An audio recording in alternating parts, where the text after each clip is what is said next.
Já, Kári, Dóttarleik, svona hvernig bara fannst þér þessi leikur? Þetta var bara örku leikur. Hálfleikurinn bara ógeðslega flottur fyrir hálfleikurinn. Seinni hálfleikurinn fáum við svolítið á kjaftinn. Við lendum strax undir einhverjum 4 eða 5 mörk. Fáum við svolítið á brattan að sækja okkur allan leikinn. Fáið 5 mörk á okkur í upphafi seinni hálfleiks. Það er náttúrulega bara ómikið. Var þetta bara, voru menn ekki klárir eða? Hvað er þetta? Dóping? Já. Þú bara vitað ekkert fáðu neitt, bara að drekka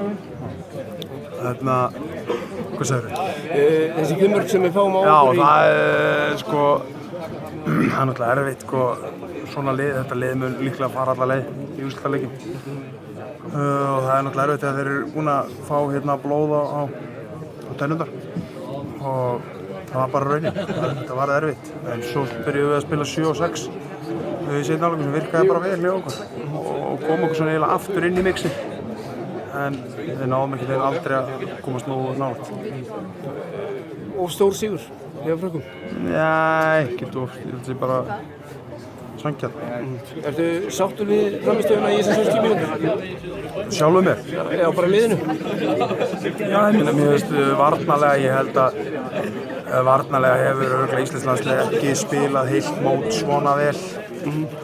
Og það er eitthvað sem við getum verið mjög ánægð með.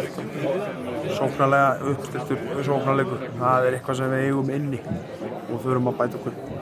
Ef við tökum bara mótið í heild, sáttu með það sem þú lagðir fram? Þetta var, ég var í dúr og einni voru í moll, þetta var svolítið svoleiðis. Við vorum einhvern veginn ekki að dansa því miður, það er eitthvað sem bara verður að laga. Takk fyrir þetta.